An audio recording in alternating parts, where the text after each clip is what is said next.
or woman.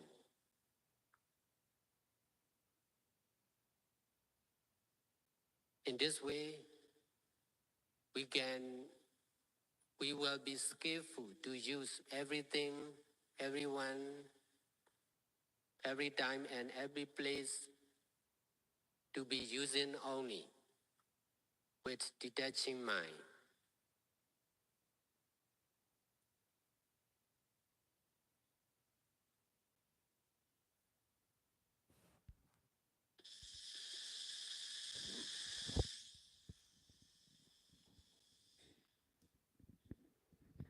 So how could we really understand something like that? Using only with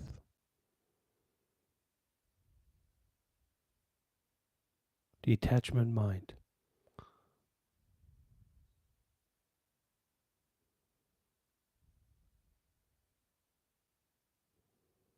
How can we understand something like that? Detachment mind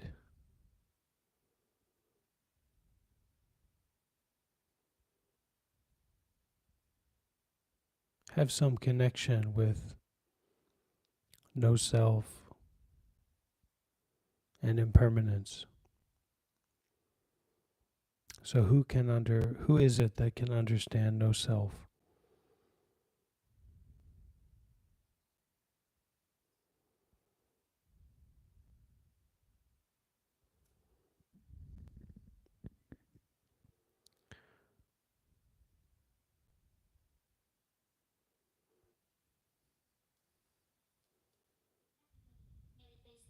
What is the object of detachment meditation? Can Asufa Pavana be the object of your detachment meditation? Dạ, con xin đọc câu hỏi bằng tiếng Việt. Đây là một câu hỏi tối hôm qua. Và bây giờ thì chúng con đọc lại câu hỏi này. And, for that matter, as we're trying to understand detachment and understand using only without attachment, using anything, using everything without attachment for good, what is the object of detachment meditation? So what do we focus on? What do we look at in detachment meditation, meditation without attachment, or meditating on no attachment?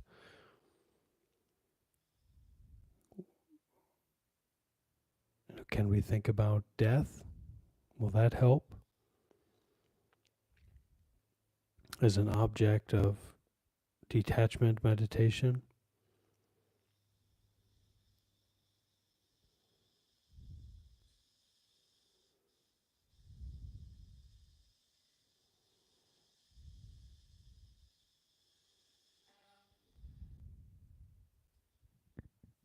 Atuba Pavana Shure Sura Ko.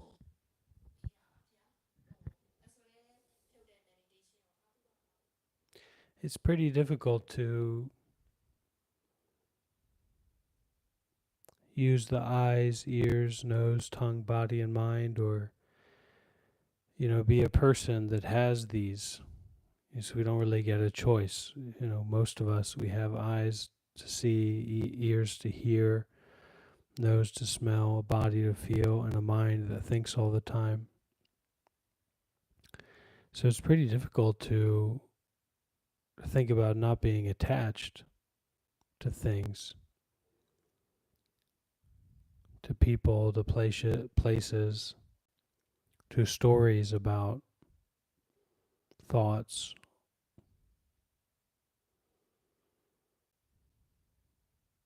Sometimes I find myself feeling or thinking that it's kind of like I'm trapped in my own movie that I have no choice but to watch.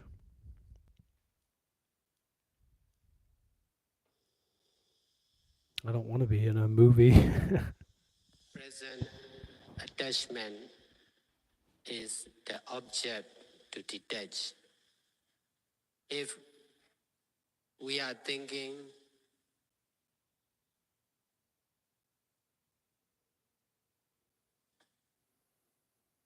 whether we should meditate or not,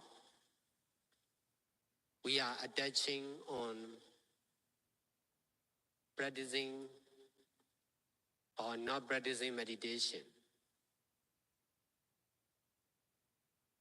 In this way,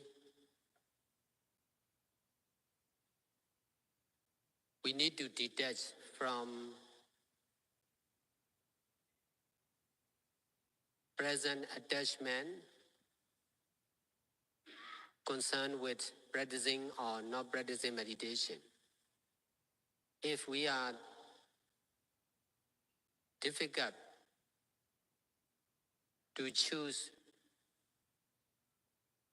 which meditation method to follow,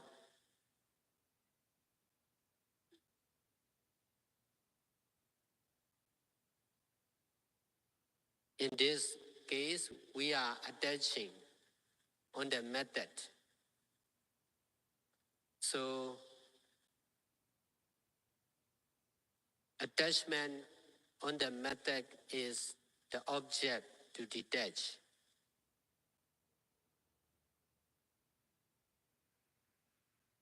If we cannot decide which meditation center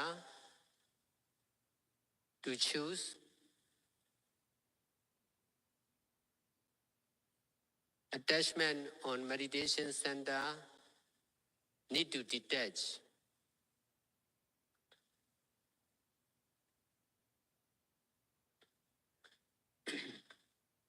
Whenever there is attachment, there should be detachment. Detachment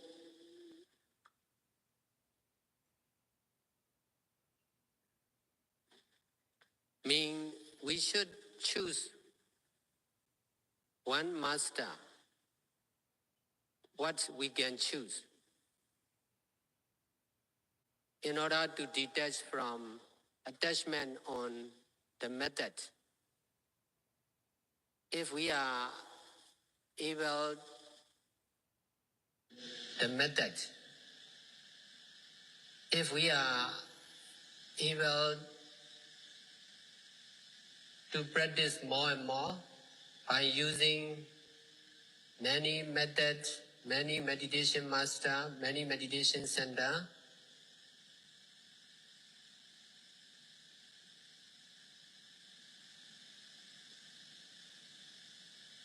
there will be easy to choose which method, which master, which meditation center to choose. Because of not practicing enough,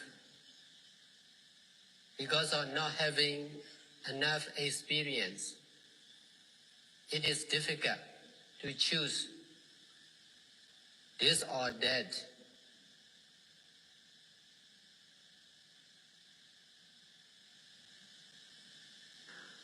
Only by practice, one retreat after another,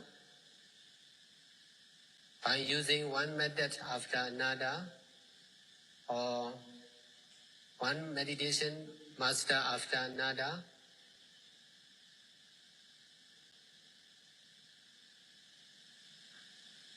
making decision will be easy.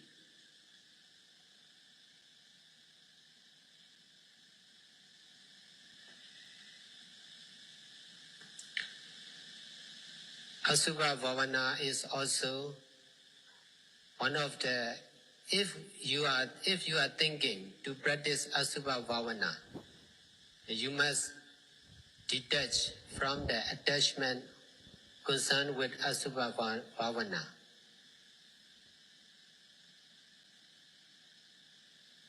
Attachment is the cause of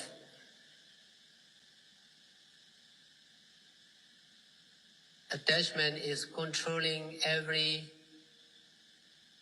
action of our body and mind, we will think what we attach most.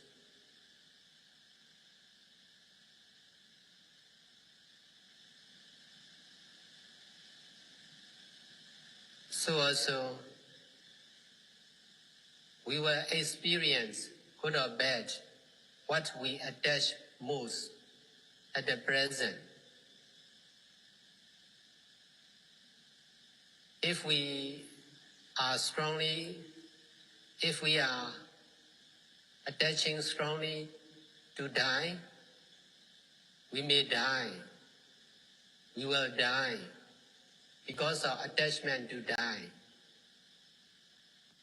So attachment is the creator of every good or bad incident happening.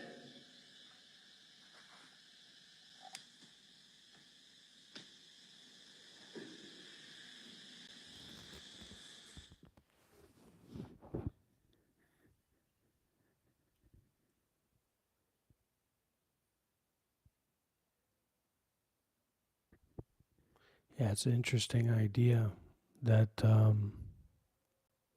we don't just attach to the good things or the good experiences. We also attach, maybe especially attach to negativity and pain and suffering and darkness.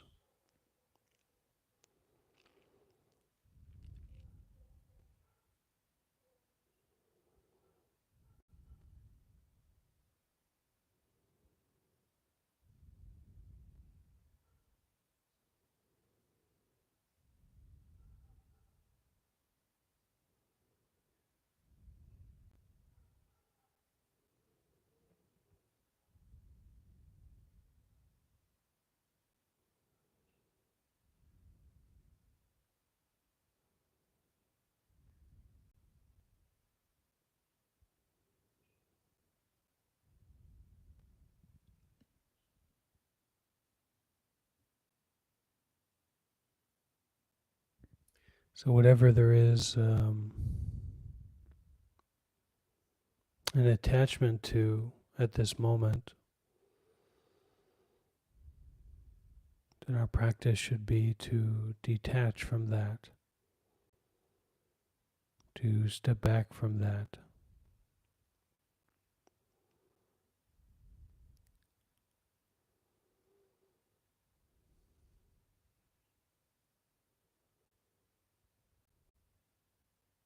So can we do that? Can we step back from everything? Can we step back from anything?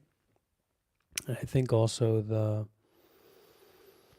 notion or the pointer there of whatever is experienced that is attached to, and usually, you know, whatever we have attachment to at that moment is what's being experienced. So that to be able to stop attaching to what's in front of us, to see what's in front of us without attachment, and for that to be like the golden rule, the Buddhist golden rule, that don't attach to what's in front of you. Whether it's a feeling, a sight, a sound, an image in the mind, whatever it might be, not to attach to that.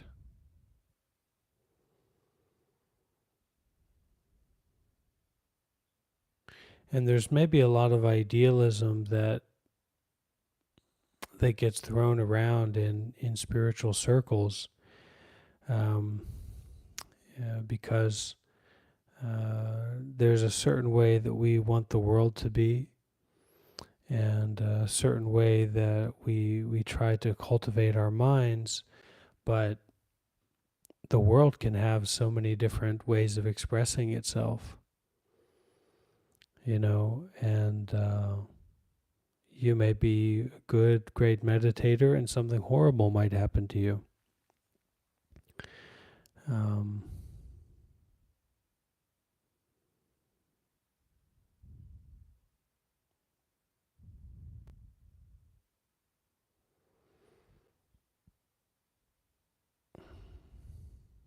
And the truth is that a lot of people don't want to look at or deal with the suffering of the world or the suffering of themselves.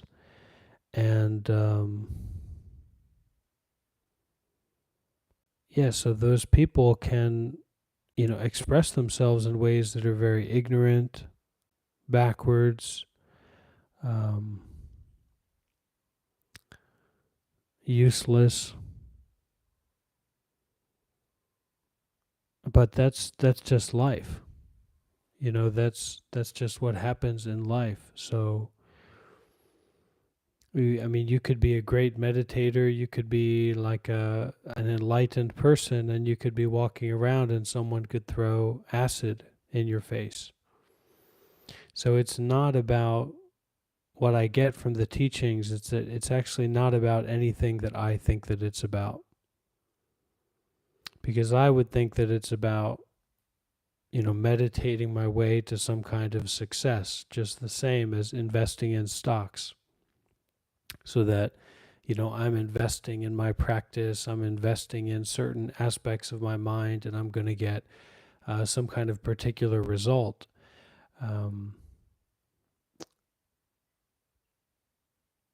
But I think the result that the Buddha is teaching about is the result of, freedom from investing in the notion of a separate self.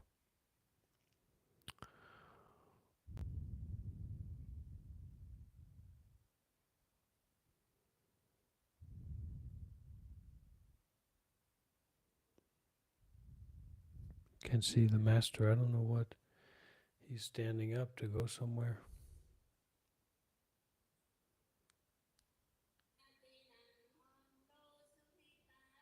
Well, this round finished. This round of teaching.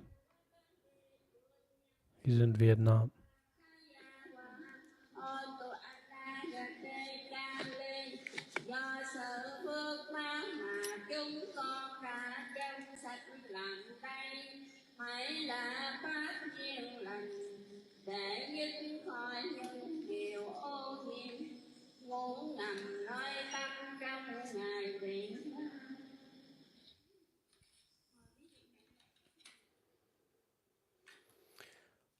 Well, it's a good question, right? So how to deal with money.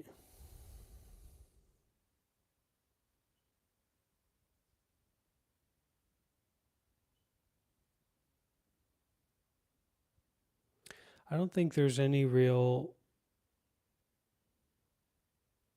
answer to questions that are based on a separate self. Because what that question is coming from is the idea of someone who has money. And someone is basically impermanence. I think it's good to ask the question. I think it's good to explore it because it's a good attachment point, self-attachment point. But really, when Bill Gates dies, he can't take any of his money with him. And when can Bill Gates die? Or when can Elon Musk, or when can Mark Zuckerberg die? They can die at any moment. And they're not going to have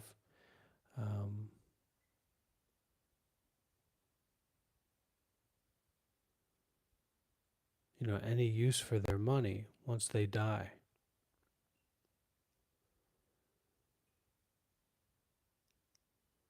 The deeper and bigger question, seems to be that goes along with this is like, what are we supposed to do with our lives?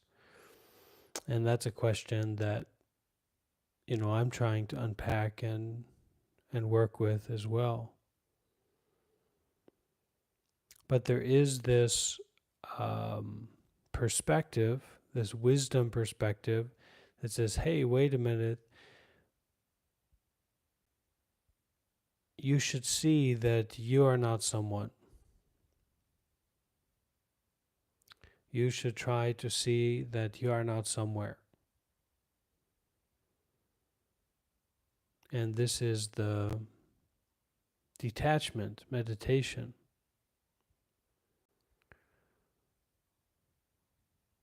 It's something to explore. It's something to get intimate with. It's something to get really, just like a big bucket of slime, to put our hands in that slime and see what's going on and really investigate and experience the mind. It can be very scary. It can be very peaceful or beautiful, very amazing, but it can also be very difficult to begin to put our hands into the mind by practicing meditation seriously.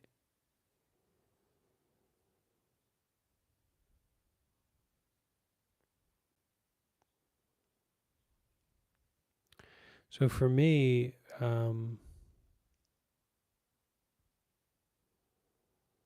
I'm trying to explore that. I'm trying to explore the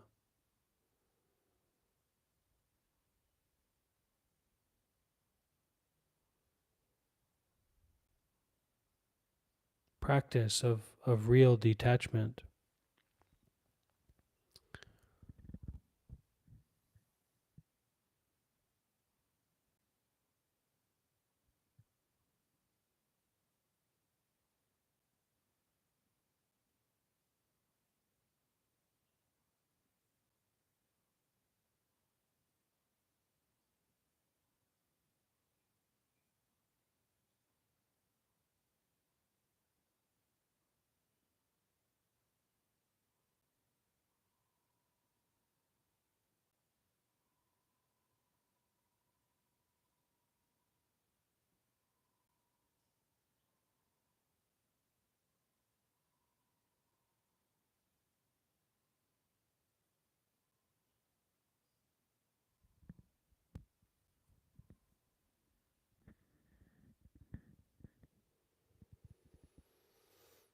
Well, yeah, the mind is a funny thing in that we give values to certain words, positive values or negative values.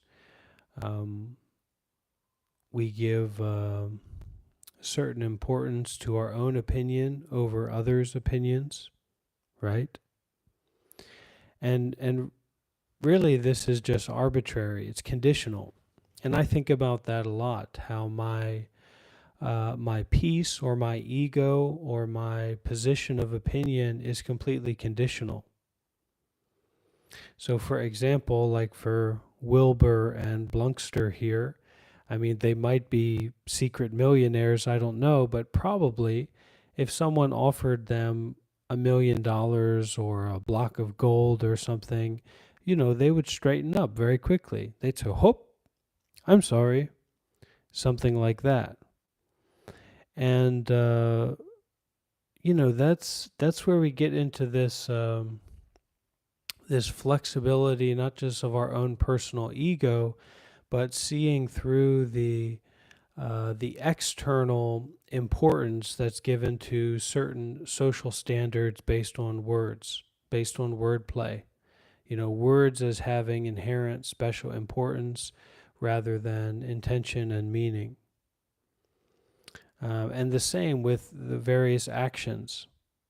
You go out and take an action and people are surprised by that, or you appear to be a certain way, or you appear to be a woman, or you appear to be a black person, or you appear to be a monk, or you appear to be a Muslim, or whatever. And that those appearances are so basically irrelevant. So that's one of the big points that detachment leads to, is that appearances are temporary, they're conditional, they're interdependent. So like for me, let's say I was twice as invigorated and twice as healthy and twice as enlightened and spiritually motivated as I am right now, and I was here giving this talk, right? If I had a massive headache, I'd probably have to go lay down, or if I had some kind of stomach condition, I'd probably have to go lay down. So even the Buddha became enlightened, became free from suffering but the Buddha still had a body and still had mental phenomena as well. He just didn't suffer from those. So there's a degree of conditionality in terms of the body, mind, self, ego experience that really is humbling for sure, but it's also very curious because it really is like that. So, when someone presents a certain opinion or a certain way of being or a certain authority, mostly that's just conditional. So everything becomes a kind of exploration. I like to think that for some masters and for some, like the Buddha, that they have this unconditional mind, this unconditional compassion and wisdom. But even if that was true, I identify them with their body. And their body is, of course, conditional. So it's it's really curious that like the only answer is really to detach and to see for oneself. To see no self for oneself. And I mainly have seen no self and experienced no self in terms of impermanence. Because going through meditation and taking a meditative view of my life, a meditative approach to my life, and kind of going through the ups and downs of the ego and seeing things disappear. Seeing narratives that I have about myself disappear, seeing states of mind, negative states of mind, depression, anxiety, very confusing experiences disappear. And so this notion of a continuous self or a continuous ego, I can see I have an appreciation for that not being actually the case, because I've experienced so much impermanence of that ego.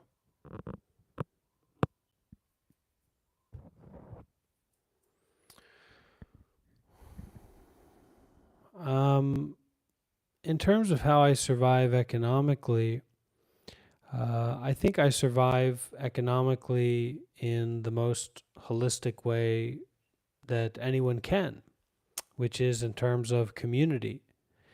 And so even American elderly people who have a lot of money but do not have particularly compassionate or wise or holistic relationships with their family, end up stuffed up in a nursing home somewhere at the age of their life, at the towards the end of their life, and all their possessions are sold off. So I think real wealth is in community, especially as we get older, and as times change. The value of money is always going up and down, but the value of people always stays the same. So, I survive economically through my relationships with others, so that I have a place to stay, so that I have support if I need to go somewhere, so that I'm able to live through generosity rather than through interpersonal contracts. And anyway, where am I going to get a job? So, but you take it, I think we all have to take it one day at a time and one breath at a time and one moment at a time, and get acquainted with that. Yeah. Because there's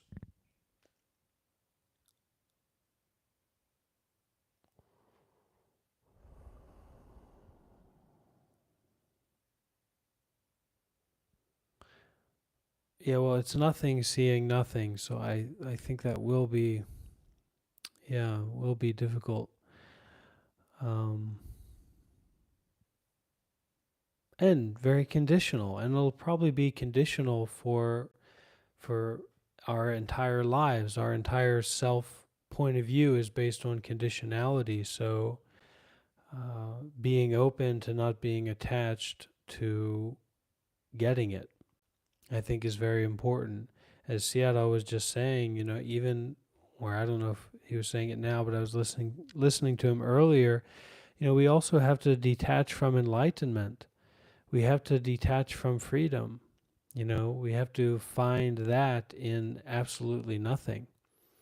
And that's a true freedom. That's a true enlightenment.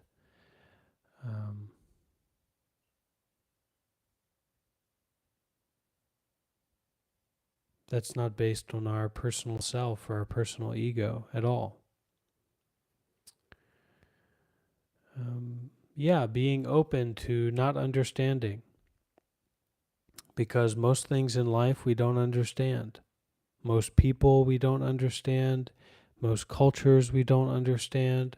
Most regions of the world we don't understand. So Fox News and ABC and NBC, etc., may tell you, "Hey, have you understood today?" But really, it's much more realistic to be in a position of not understanding,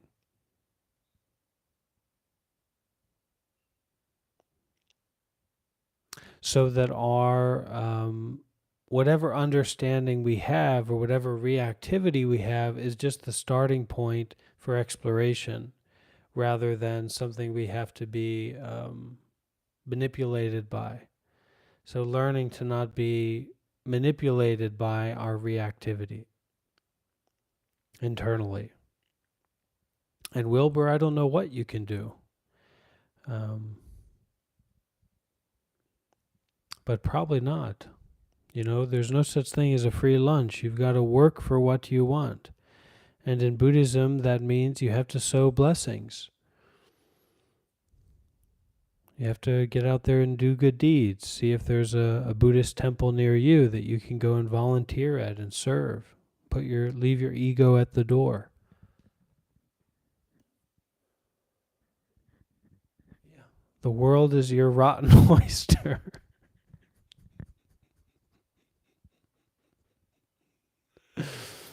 That's it, Wilbur. The world is your rotten oyster, so go out there and take a bite and get sick and keep going.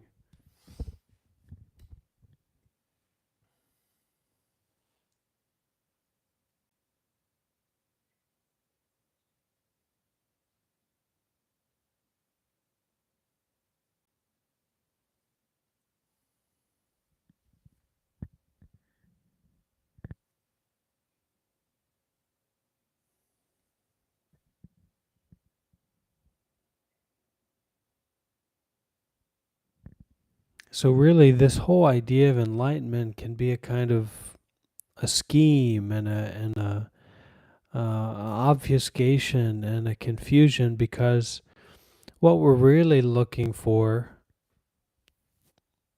what the ego or what the self or what desire is looking for, is most of the time not enlightenment. We would prefer rather to feel really, really, really good continuously. Who even knows what enlightenment is, actually? Does it mean you're floating through the clouds, or you're going through walls and all that? I think what we mostly want is a meaningful life with purity of mind, a lot of happiness, a lot of joy.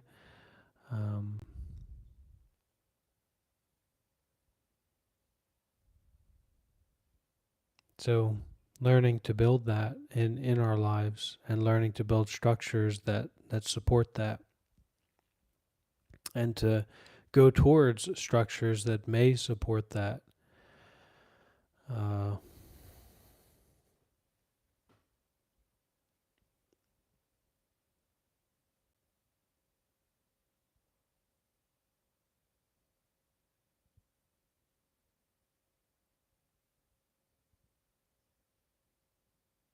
And developing the prerequisites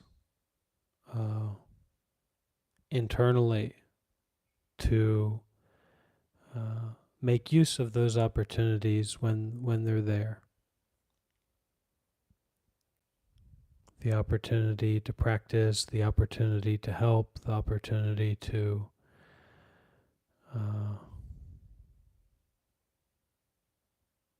to step back and be a transformative presence rather than a reactive presence.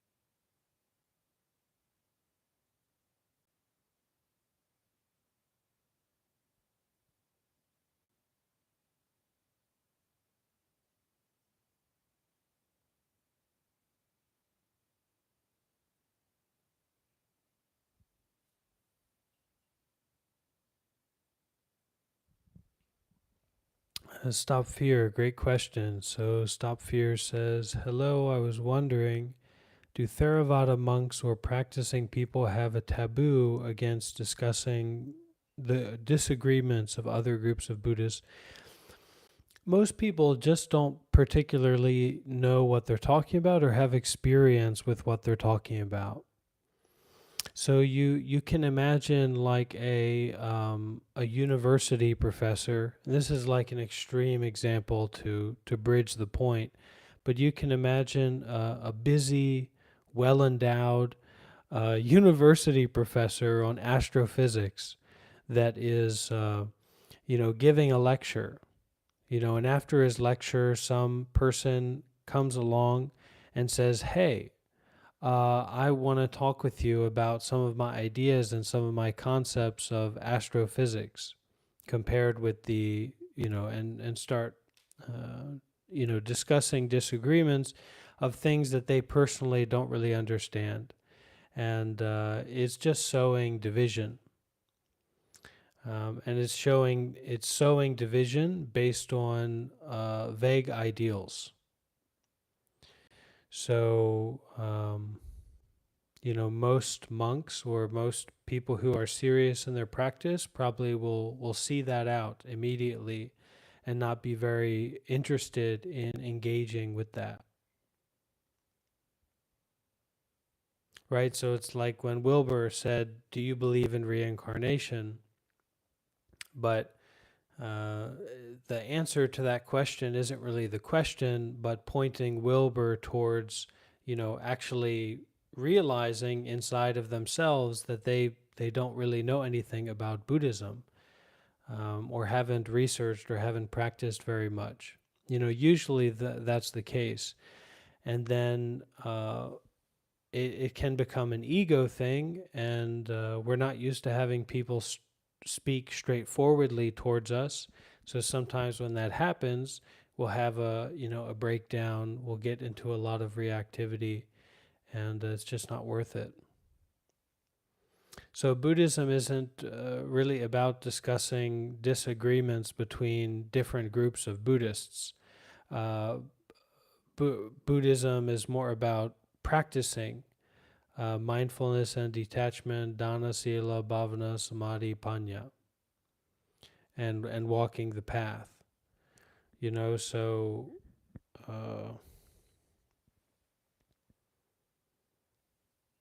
yeah, I hope that makes sense. Monks aren't really there to talk with you about things. They're there to tell you what to do and give you guidance.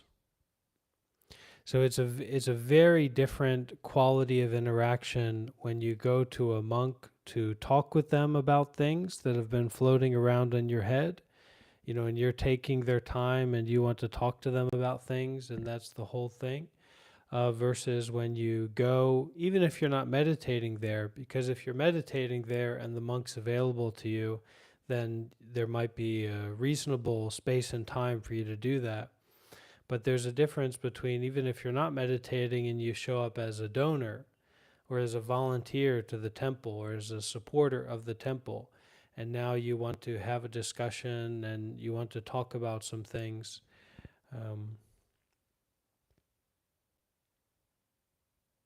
Because when you, I was reading it, I was always getting into trouble with talking so much about dana, generosity. People said, this guy's a bit of a trickster. And, I'm trying to get rid of that guy, but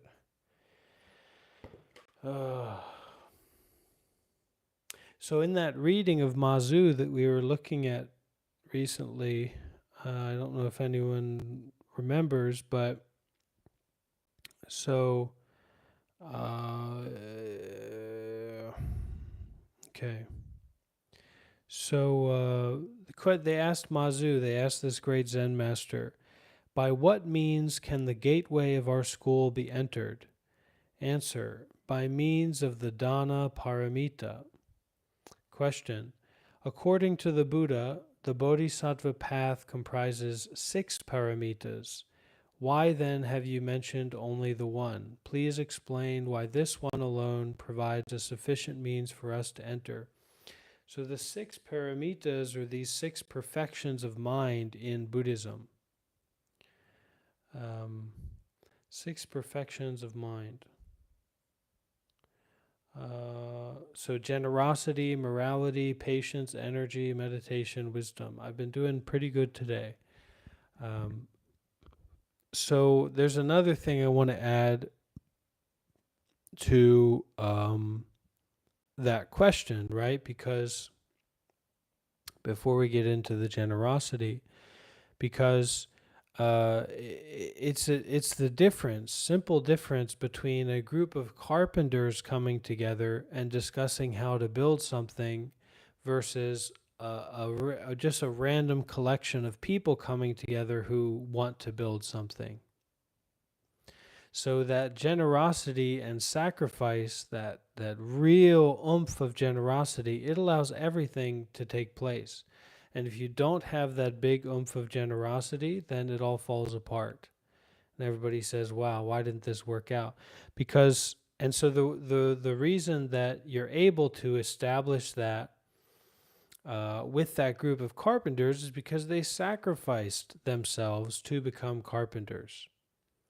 They went through this deep process of sacrifice and study and training specifically for this skill of carpentry, so that now when they come together and discuss it, it's completely practical. But if you don't have that, and if you haven't done that, then the answer is basically you give generosity. You practice self-sacrifice, and now you've put yourself in this wisdom position, which this kind of goes into. You put yourself into this practical position, because when you give like that, what has happened? It's like a deer giving a mango to a caterpillar, or an ox giving a balloon to a elephant. It's really magical, right? So according to the Buddha, the path comprises 6 of these great perfections, generosity, morality, etc. So why then, you sneaky monk, have you mentioned only the one?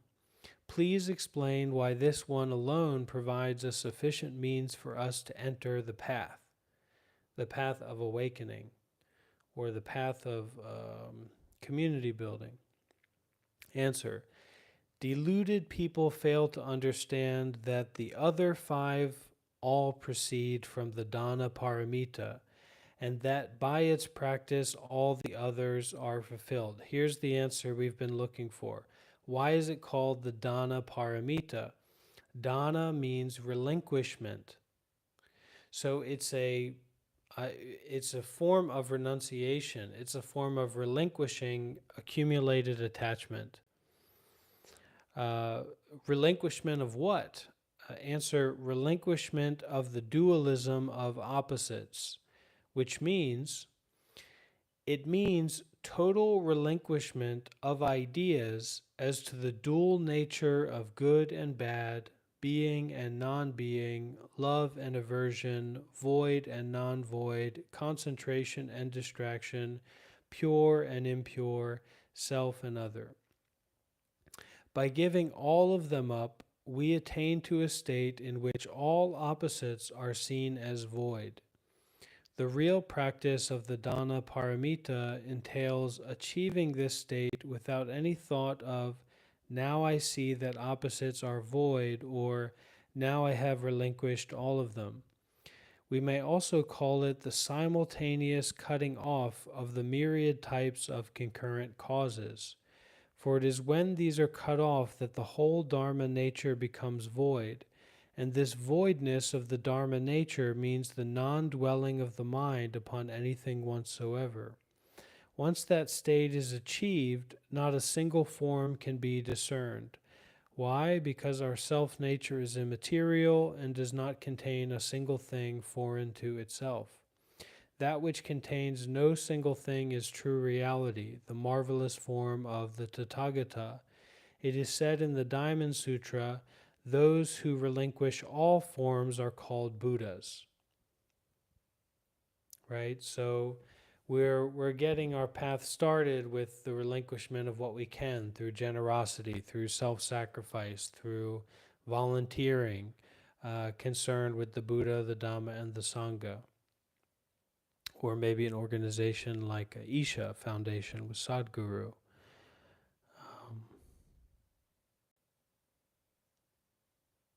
And this goes directly to why monks are so respected in the Buddhist tradition, because the notion, the idea here is that in becoming a monk, you give up everything.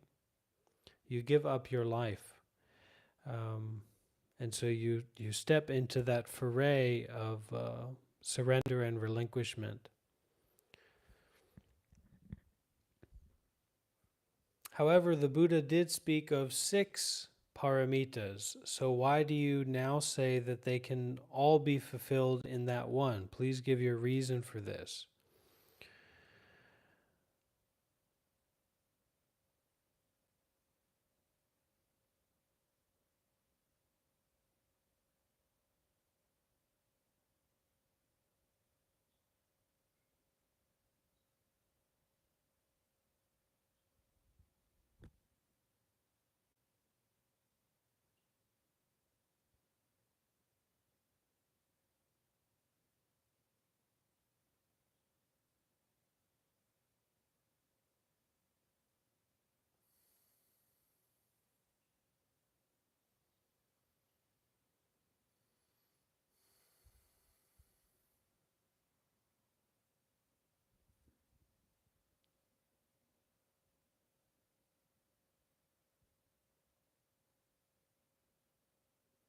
You can close your eyes or you can keep them open.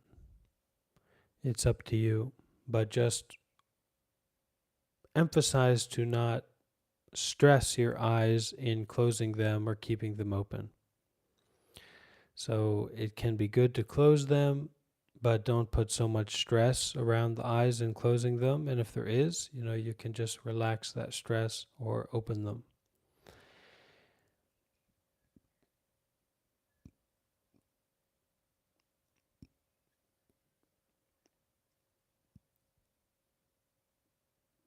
Okay.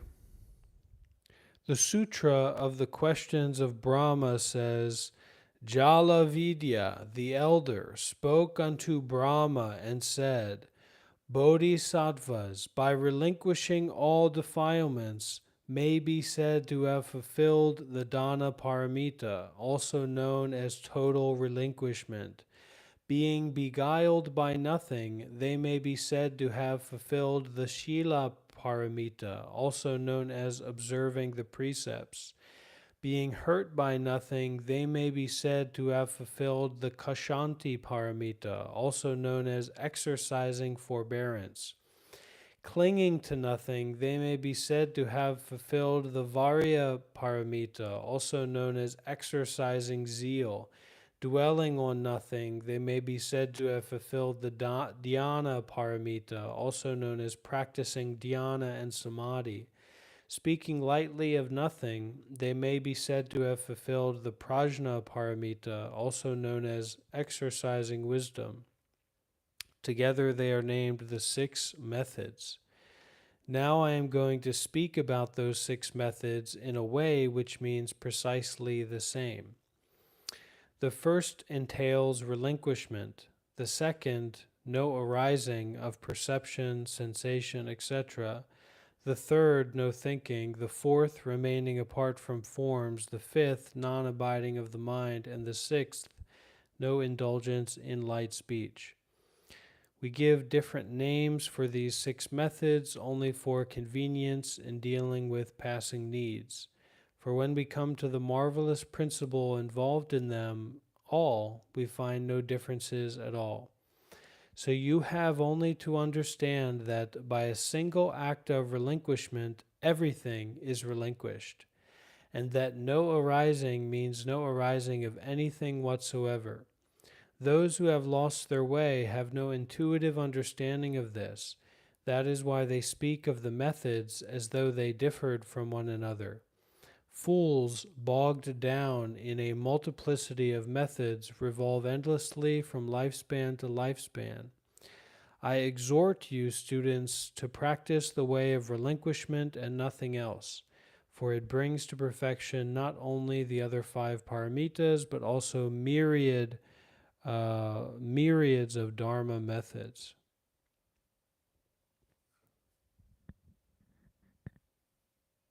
So, can we practice, and does this have a sense of the real detachment in it? Can we practice to put down whatever we pick up? And in putting that down, can we recognize that by a single act of putting that down, everything is put down? And that no arising means no arising of anything whatsoever. It's kind of like we can get more of an insight into nothingness, or the emptiness, or the spaciousness, or the boundlessness of the mind through this practice. So this idea that when we put something down, everything is put down. And when nothing is arising, it means nothing whatsoever is arising. So getting kind of inching closer to our original mind, our true mind.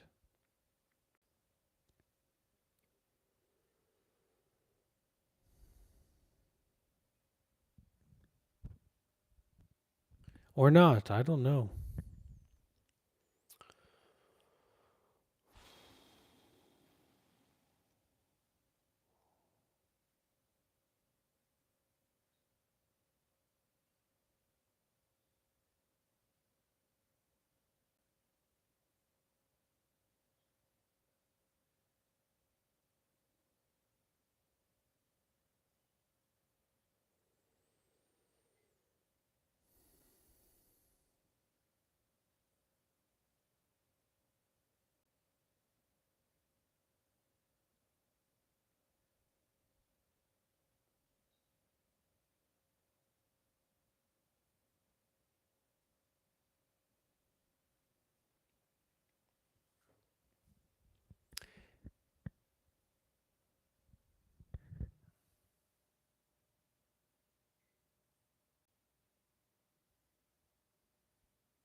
We have any questions?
The mind and the world are opposites,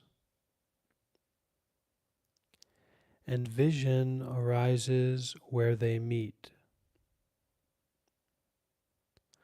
When your mind doesn't stir inside, the world doesn't arise outside. When the world and the mind are both transparent, this is true vision, and such understanding is true understanding. To see nothing is to perceive the way, and to understand nothing is to know the Dharma. Because seeing is neither seeing nor not seeing, and because understanding is neither understanding nor not understanding. Seeing without seeing is true vision. Understanding without understanding is true understanding. True vision isn't just seeing seeing. It is also seeing not seeing. And true understanding isn't just understanding understanding. It is also understanding not understanding. If you understand anything, you don't understand. Only when you understand nothing is it true understanding. Understanding is neither understanding nor not understanding. The sutras say not to let go of wisdom is stupidity. When the mind doesn't exist, understanding and not understanding are both true. When the mind exists, understanding and not understanding are both false. When you understand, reality depends on you. When you don't understand, you depend on reality. When reality depends on you, that which isn't real becomes real. When you depend on reality, that which is real becomes false. When you depend on reality, everything is false. When reality depends on you, everything is true. Thus, the sage doesn't use their mind to look for reality, or reality to look for their mind, or their mind to look for their mind, or reality to look for reality. Their mind doesn't give rise to reality, and reality doesn't give rise to their mind. And because both their mind and reality are still, they are always in samadhi. When the mortal mind appears, Buddhahood disappears. When the mortal mind disappears, Buddhahood appears. When the mind appears, reality disappears. When the mind disappears, reality appears. Whoever knows that nothing depends on anything has found the way. And whoever knows that the mind depends on nothing is always at the place of enlightenment.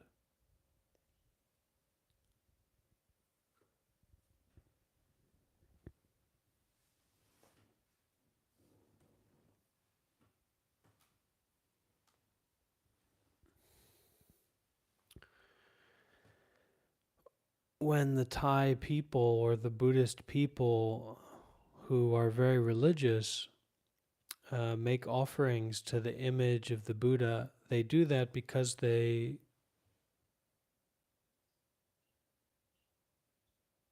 call the Buddha the world honored one. They call the Buddha the undefeated one. They call the Buddha the perfected one. And the Buddha in this case is like the king of all philosophers and the king of all wise people and the king of all virtuous people. So he is the most virtuous one, the wisest one, the greatest one.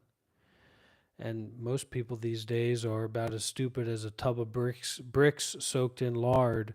So, it's not really like we can go and study the teachings of the Buddha and say, oh, this guy didn't, we don't have anything to say about it because we're quite stupid.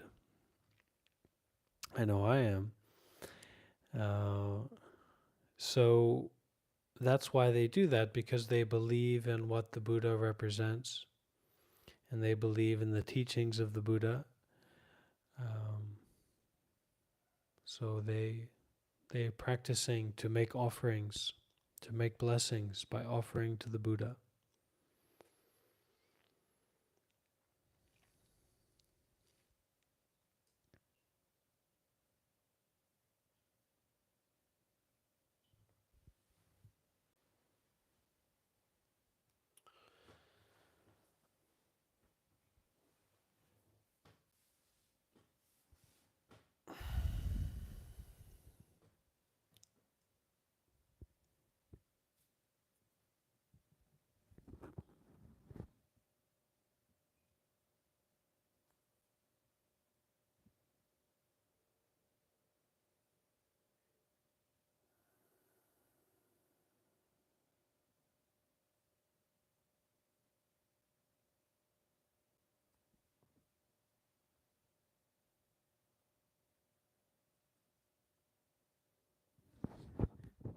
What are we doing here?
When you don't understand, you're wrong. When you understand, you're not wrong. This is because the nature of wrong is empty. When you don't understand, right seems wrong. When you understand, wrong isn't wrong. Because wrong doesn't exist. The sutras say nothing has a nature of its own. Act, don't question. So, just a teaching on this, that there's no such thing, sometimes we get a thought in our mind that makes us feel anxious or worried, or a positive thought that makes us feel inspired to do something, or interested to pursue someone or something. So the sutras say nothing has a nature of its own. So what it means is that there's not actually such a thing as wrong. There's not actually such a thing as good. There's not actually such a thing as bad. There's not actually such a thing as a you that's separate from anything else. So your refrigerator, the fridge in your home, is as much you as you are, actually, because nothing exists independently. There's no such thing like that. So nothing has a nature of its own. It means that your thought, your planning, your idea, your inspiration, or your fear, or what have you, it doesn't have a nature of its own. It's just another cloud. So the sutras say that, and then Bodhidharma says act, don't question. When you question, you're wrong. Wrong is the result of questioning. When you reach such an understanding, the wrong deeds of your past lives are wiped away. So we're breaking through, we're going straight into going beyond, as we've talked about before. Going beyond our identity and beyond our attachments and beyond the body and mind. So when you're deluded, the six senses and the five shades, what are the five shades?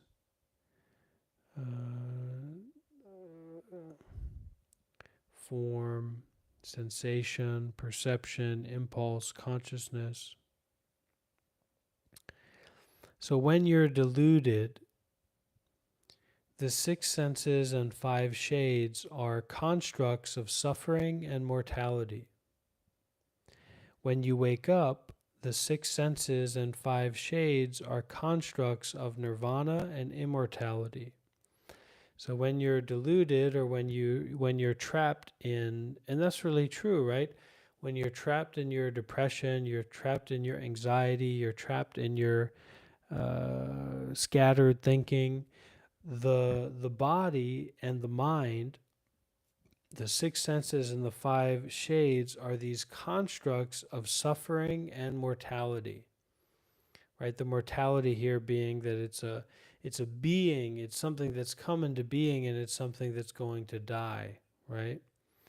But when you wake up, when you go beyond, so to speak, the six senses and five shades are constructs of nirvana, or the way that things actually are, and immortality. So there's no birth and no death in that experience, in that nirvanic experience. Someone who seeks the way doesn't look beyond themselves. They know that the mind is the way, but when they find the mind, they find nothing. And when they find the way, they find nothing. If you think you can use the mind to find the way, you are deluded. When you are deluded, Buddhahood exists. So enlightenment exists because you are delusional. Enlightenment exists because you are ignorant. When you're aware, it doesn't exist. This is because awareness is Buddhahood. If you're looking for the way won't appear until your body disappears. It's like stripping bark from a tree. This karmic body undergoes constant change. It has no fixed reality. Practice according to your thoughts. Don't hate life and death or love life and death. Keep your every thought free of delusion, and in life you will witness the beginning of nirvana, and in death you will experience the assurance of no rebirth.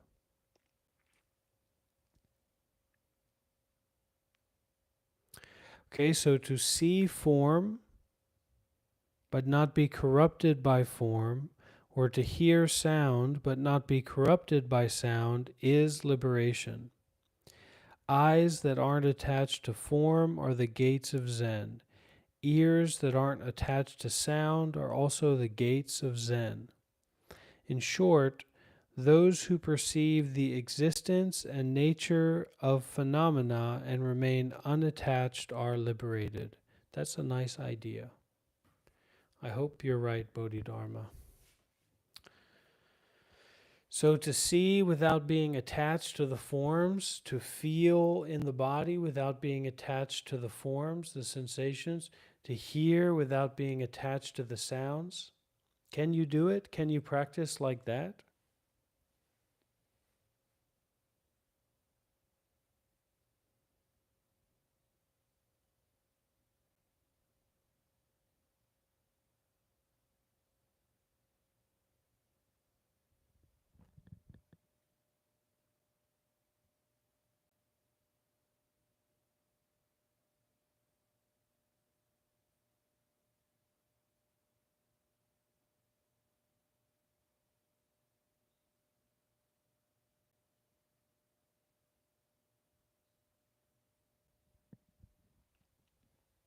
Somil, Himani, you have to be a little bit more specific what you're asking and what you're talking about, okay?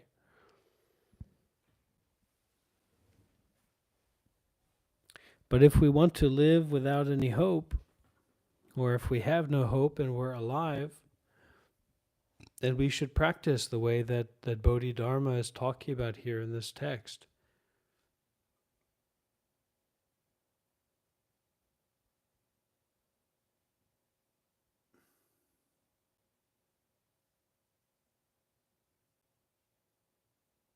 There's no such thing as hope.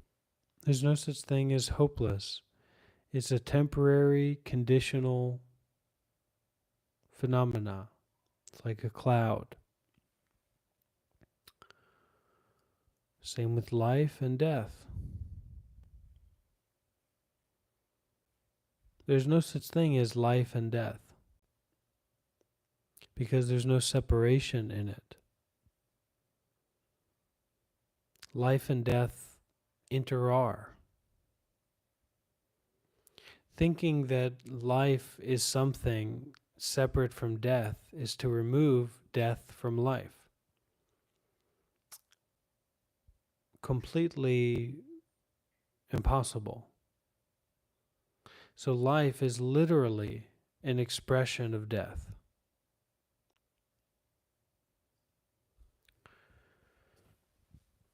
And we can get kind of lost in the implications of that, but it's here and now. Whatever it is, it's here and now. And our conceptual word-based thoughts are not going to reach it.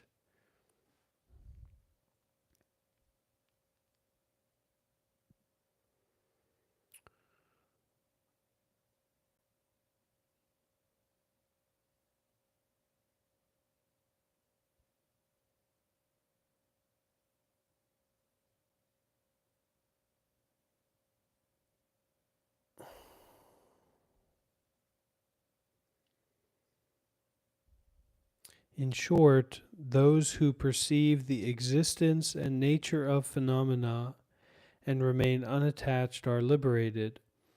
Those who perceive the external appearance of phenomena are at their mercy. Not to be subject to affliction is what is meant by liberation. There's no other liberation. When you know how to look at form, form doesn't give rise to mind, and mind doesn't give rise to form. Form and mind are both pure. When delusions are absent, the mind is the land of Buddhas. When delusions are present, the mind is hell. Mortals create delusions, and by using the mind to give birth to mind, they always find themselves in hell. Bodhisattvas see through delusions, and by not using the mind to give birth to mind, they always find themselves in the land of Buddhas. If you don't use your mind to create mind, every state of mind is empty and every thought is still. You go from one Buddha land to another.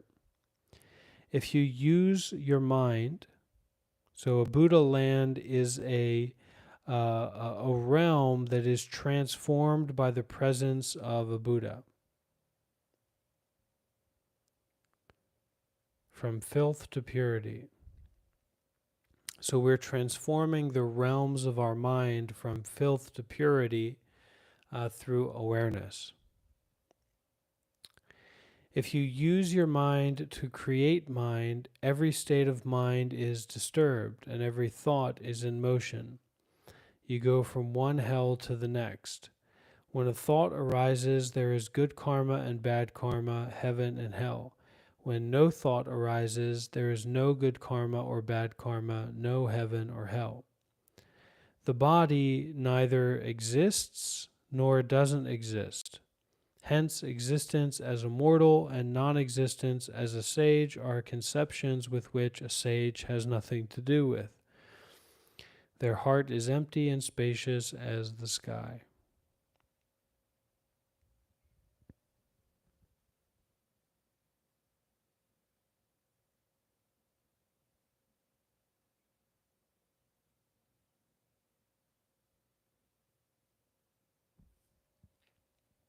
That which follows is witnessed on the way. It is beyond the ken, or the understanding, the appreciation of arahats and mortals. We get into this doctrinal thing between the Mahayana and Theravada with arahats and bodhisattvas. But anyway, this is very interesting. When the mind reaches nirvana, you don't see nirvana, because the mind is nirvana.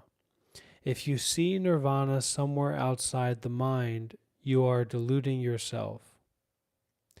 Every suffering is a Buddha seed, because suffering impels mortals to seek wisdom. But you can only say that suffering gives rise to Buddhahood. You can't say that suffering is Buddhahood. Your body and mind are the field. Suffering is the seed, wisdom the sprout, and Buddhahood the grain. The Buddha in the mind is like a fragrance in a tree. The Buddha comes from a mind free of suffering, just as a fragrance comes from a tree free of decay. There is no fragrance without the tree, and no Buddha without the mind. If there is a fragrance without a tree, it is a different fragrance. If there is a Buddha without your mind, it is a different Buddha.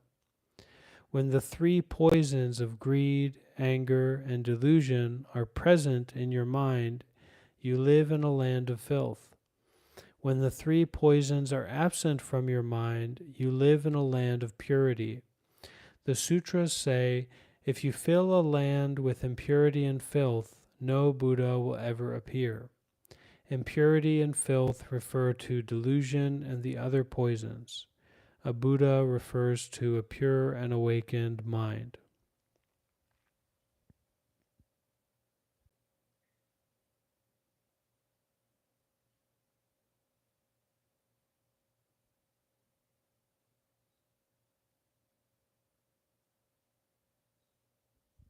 There is no language that isn't the Dharma. To talk all day without saying anything is the way. To be silent all day and still say something isn't the way. Hence, neither does a Tathagata's speech depend on silence, nor does his silence depend on speech, nor does his speech exist apart from his silence.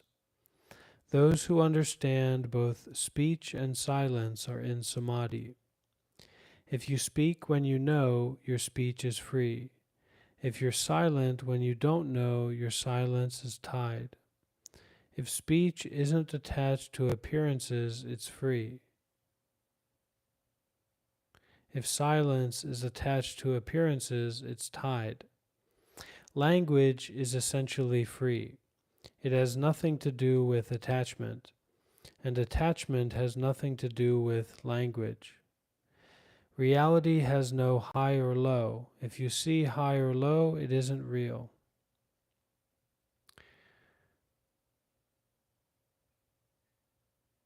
Yeah, so this very important teaching about attachment, language doesn't really mean anything concerned with attachment.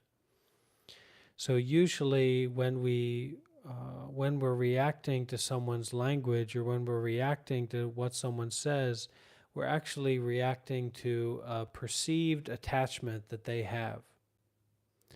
But language doesn't have anything to do with that. So it's our perception of attachment that's making us reactionary.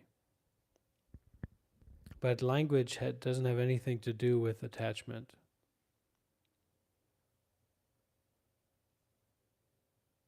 And attachment has nothing to do with language. So our attachment isn't based in language. Our suffering isn't based in language. Reality has no high or low. If you see high or low, it isn't real.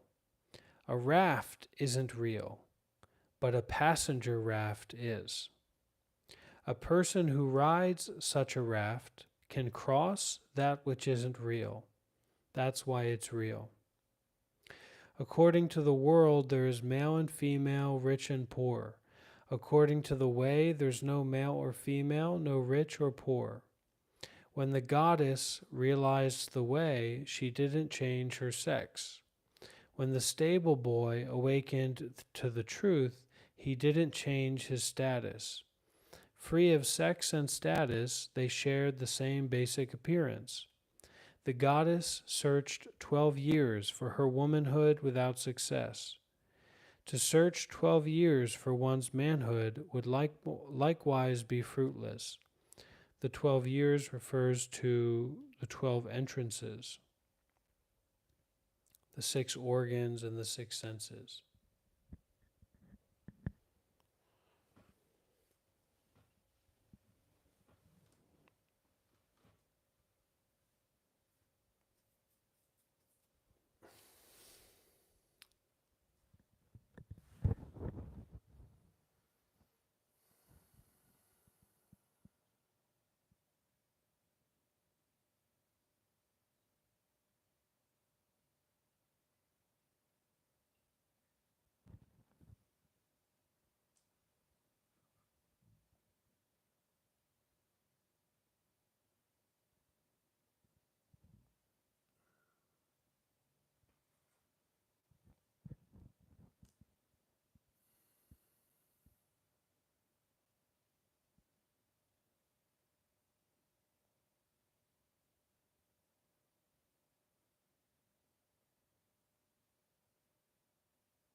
So what the teachings here are saying is, or expressing, showing, is this balance of the relative and the absolute. So Bodhidharma here, he knows the absolute and he knows the relative to such a degree that we can't even begin to keep up with him or comprehend him. He can juggle the universal truth and the platitudes of normal life freely. And so what he says here is that your mind is the Buddha. Your mind is awareness. But what he also says is that a Buddha or awareness doesn't appear in a mind that is poisoned, full of these poisons. So, what is of the utmost importance is that we don't poison our mind, that we don't feed greed, that we don't feed anger or frustration, even over small things, and that we don't feed delusion. So, how to not feed delusion? Don't think. How to not feed anger? Don't be tense. How to not feed greed? Be generous and relax and stop seeking. Stop chasing after the things that you want.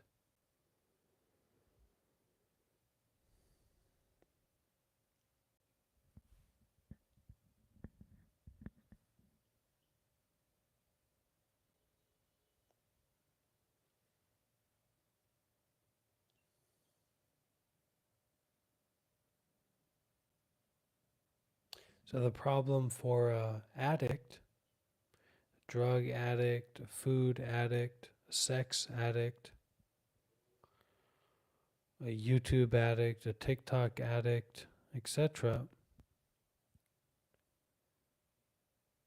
is that they are poisoning themselves.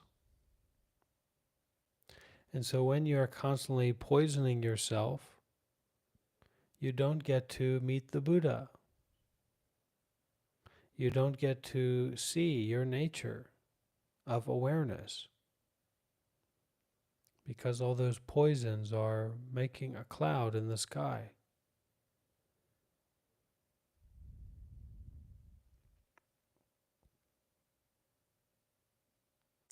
Without the mind, there is no Buddha.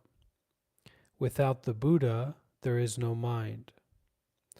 Likewise, without water, there is no ice, and without ice, there is no water. Whoever talks about leaving the mind doesn't get very far. So we're talking about getting rid of our mind, we're talking about changing our mind, we're talking about improving our mind. So we're never going to get really far with that, because the mind is the nature. Don't become attached to appearances of the mind. The sutras say, when you see no appearance, you see the Buddha. So that a big part of our practice of not being monks, I don't think that there's any monks here, is actually a more of a noticing or more of a penetration into what is already. So we're not trying to build up something or get something from the outside, but actually noticing what is already. So noticing the mind without thoughts.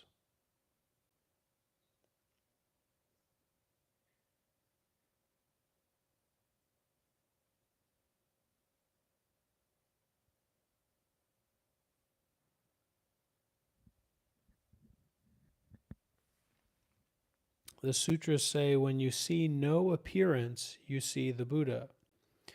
This is what is meant by being free from appearances of the mind. So developing a relationship with no appearances. Just experiencing the empty awareness of the mind.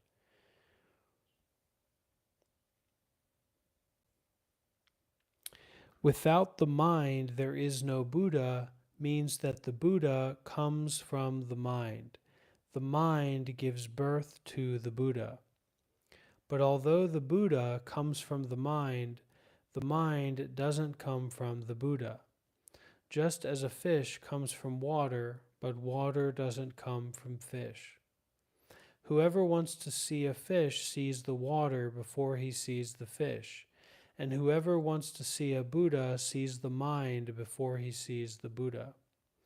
Once you've seen the fish, you forget about the water, and once you've seen the Buddha, you forget about the mind. If you don't forget about the mind will confuse you, just as the water will confuse you if you don't forget about it, concerned with a fish. Mortality and Buddhahood are like water and ice. To be afflicted by the three poisons is mortality. To be purified by the three releases is Buddhahood. So these three releases are release from delusion, release from anger, and release from greed through these three doors. No self, no form, no desire. So all of these are innate, right? So no self is innate. No form is innate. No desire is innate. But we don't have a relationship with these aspects of our experience, these natural aspects of our experience of, not being someone, not being surrounded by things, and not desiring anything. So it's completely normal to not desire anything, to just sit and be aware and be present. But we don't teach that, we don't emphasize that, we don't recognize that most of the time.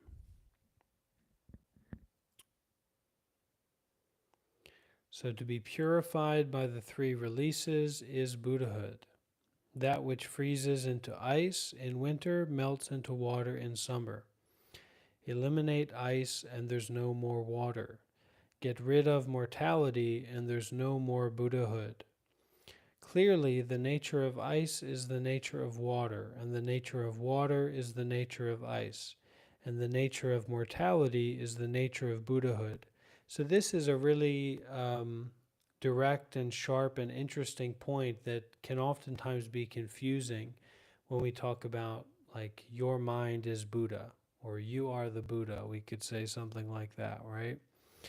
Because the nature of ice is the nature of water. But ice is not water, but the nature is the same.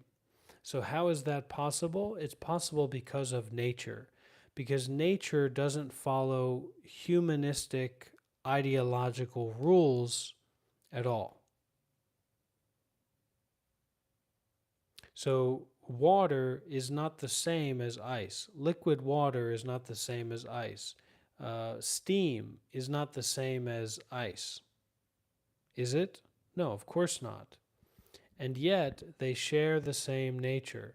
So in the same way, the nature of Buddhahood and the nature of, whoever you think you are is the same. And it's not the same. Right? So this is the power of the nature. This is the power of the non-duality. So water and ice are the same and not the same, aren't they? Because the nature of them is not different. They're both H2O. Nonsense. But they're both H2O, and yet they're not the same, but their nature is. So the nature of mortality is the nature of Buddhahood. Mortality and Buddhahood share the same nature, just as Wuto and Futsu. There's some kind of medicinal roots. These are medicinal roots that the Futsu is a secondary root that grows from the base root of the Wuto. The secondary roots don't develop until the plant's second year. So that this ancient Chinese medicine stuff, roots and things. So just as Wuto and Futsu share the same root but not the same season, it's only because of the delusion of differences that we have the words mortality and Buddhahood. So a mortal is someone who's suffering, a Buddha is someone who's free from suffering. When a snake becomes a dragon, it doesn't change its scales. And when a mortal becomes a sage, he doesn't change his face. He knows his mind through internal wisdom and takes care of his body through external discipline.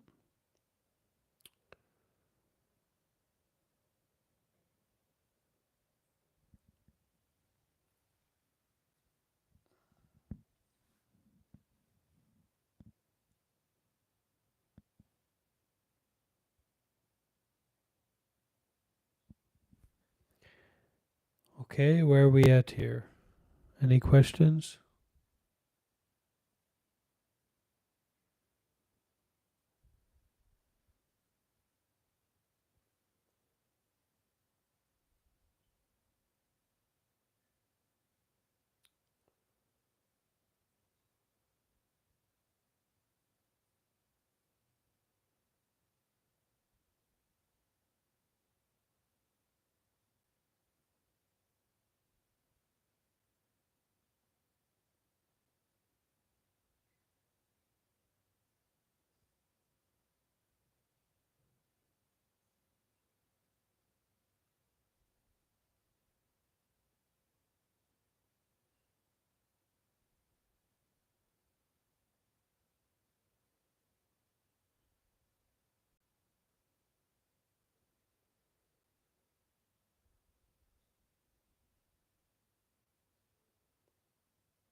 What's going on for all the people here?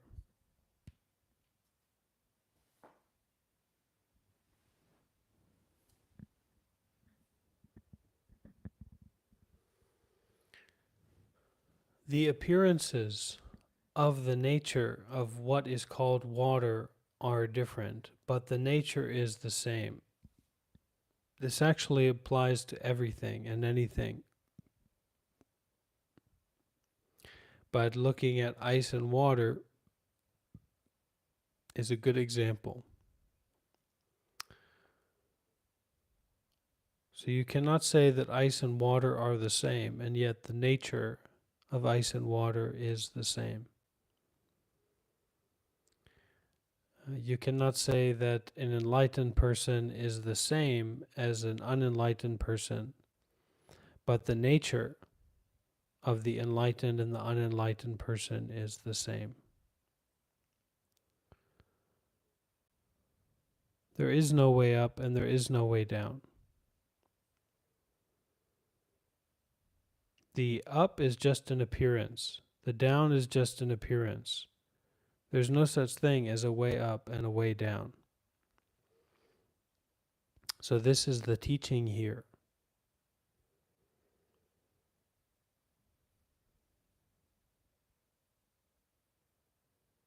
Ice and water are just appearances. If you have to find your breath, then you're not looking for it. So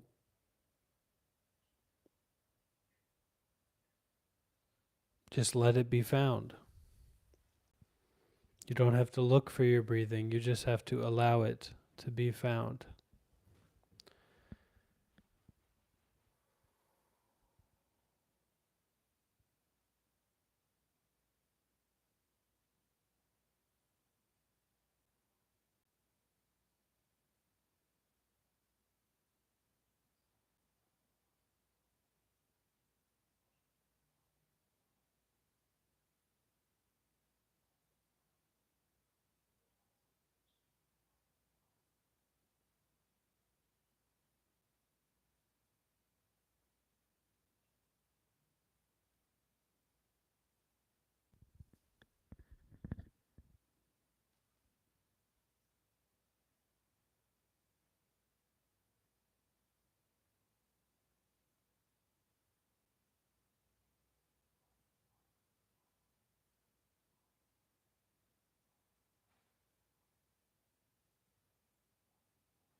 Okay, let's call on the Tibetans here.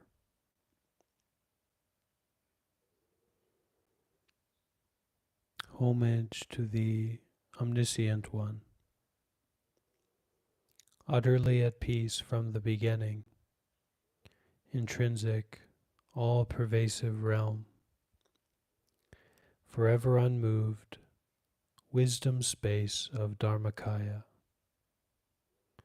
possessing realization's greatest strength, perfection's light, omniscient master, at your feet I bow.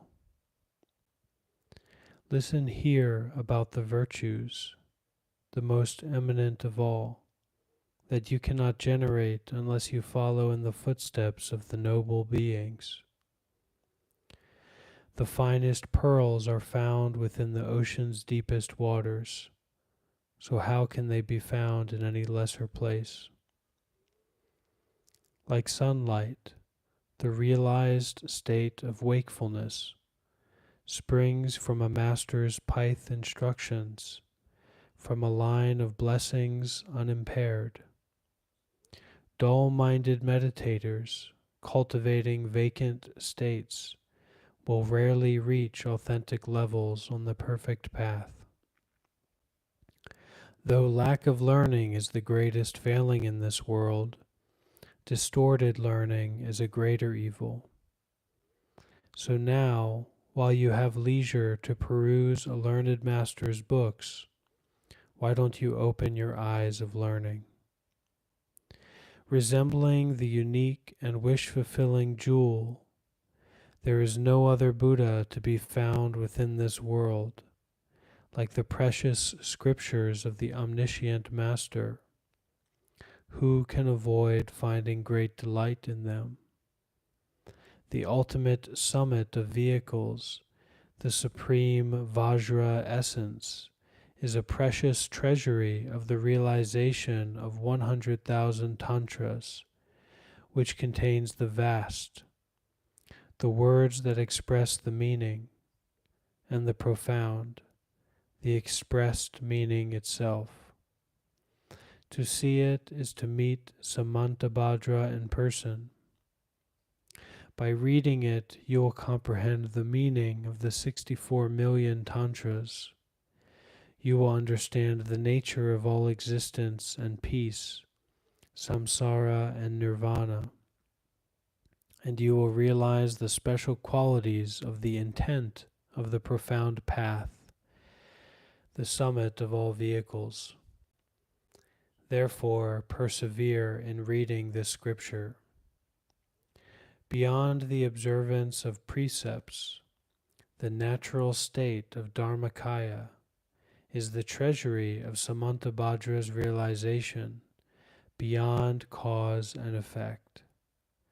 Without cutting through mental constructs by means of such an excellent scripture, who can destroy the wicked clinging of the vehicles of assumption? The essence of all oral instructions, concise and condensed, fully contains the sacred Dharma in each 6-line teaching. Wouldn't it be difficult to receive such an excellent path all at once, even if you met the victorious one in person? The precious treasury of philosophical views is an exposition in which all teachings are complete within one treatise. I swear such an eminent scripture has not appeared in India or in Tibet in the past, nor will it appear in the future.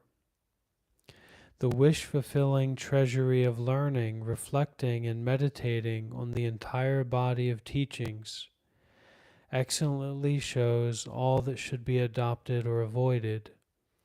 By reading it, you will comprehend the nature of all the teachings, and so become well versed in 100 scriptures.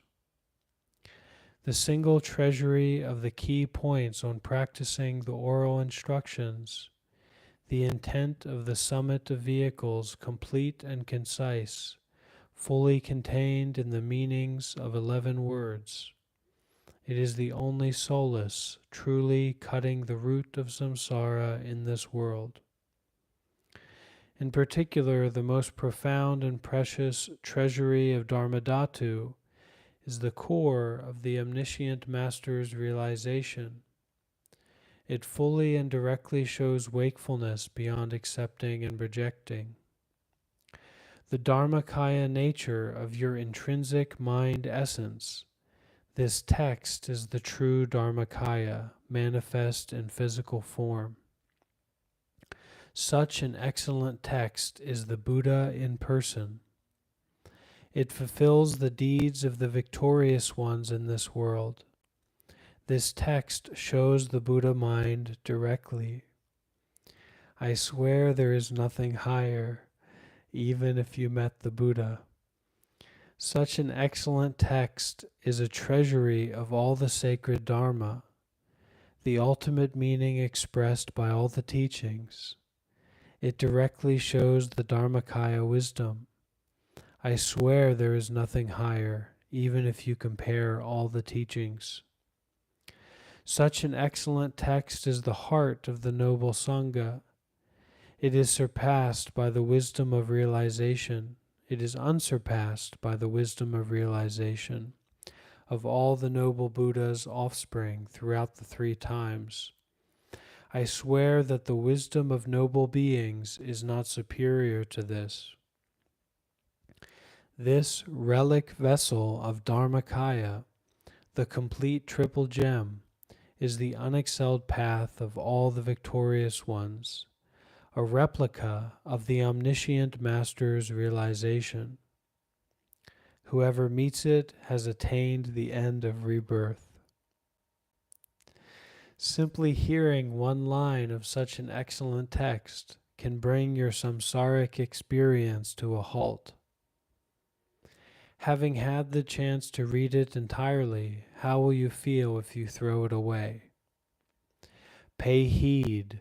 The Tripitaka and the teachings of the 9 vehicles are mostly intended for energetic people. Claiming to be liberated by meditating, practicing, and striving will not make you see the wisdom beyond acceptance and rejection. This effortless Vajra pinnacle transcending conceptual mind is uncultivated Buddhahood, the naked space of empty awareness. Through this, when free from clinging to the idea of meditation, practice, and effort, even a lazy person can realize the Dharmakaya. In this world and that of the gods, only the omniscient Dharmakaya Master teaches such a path.